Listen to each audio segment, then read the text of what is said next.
रसीली का छैल छबीली ए नैन कटीली अच्छा बागिली गीली अरे जा जा ए हो रसीली छैल छबीली मार करोले बाड़ू नैन कटीली बागिली गीली पागल बनोले बाड़ू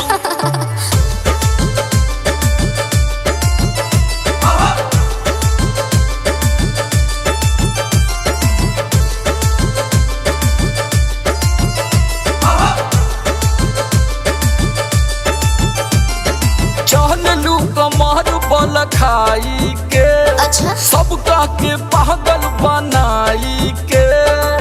तो हम का करी हाँ हाँ चहलू कमर बल खाई के सबका के पागल बनाई के। कैले परेशान पूरा बारू इंडिया, कैले परेशान पूरा बारू इंडिया।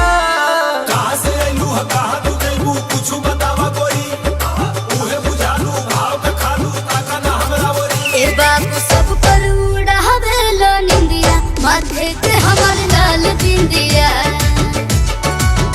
ए बाबू सब पर उड़ावेलो निंदिया माथे के हमर लाल बिंदिया।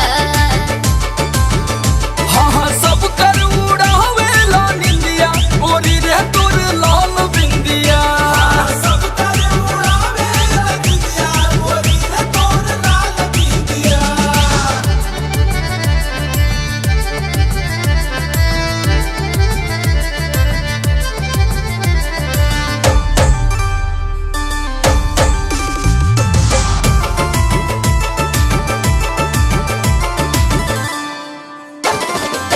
बड़ा परेशान हमरा पीछे हो आवेला काहे न बीचे हो खेल बबुआ बेकाबू तू हथवा लगेला धके खींचे हो।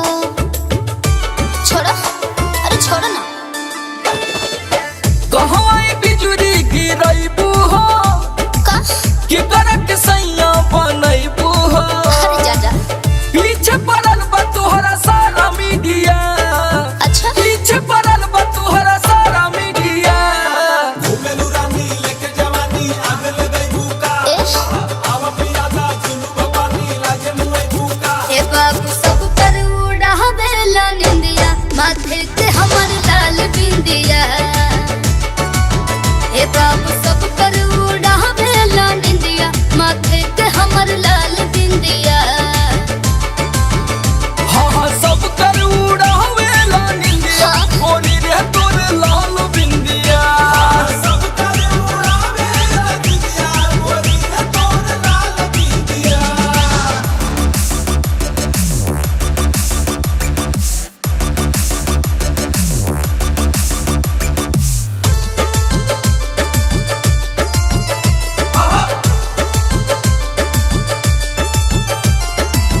जवन शहर में बाबू जइबा हो चोरे चाह मार तू हो पहिबा हो चीज भी मिले से नहीं मिली कतनो तो बोधे लगइबा हो।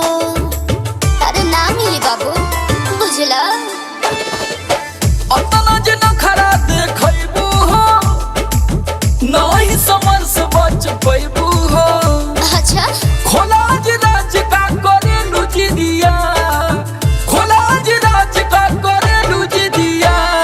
गोरा बदन बा छुए के मन बा लाखों में बाड़ू तू हो कर न माना कइलू दीवाना काहे चुनालू तू हो। ए बाबू सब पर उड़ावेला निंदिया माथे के हमर लाल बिंदिया।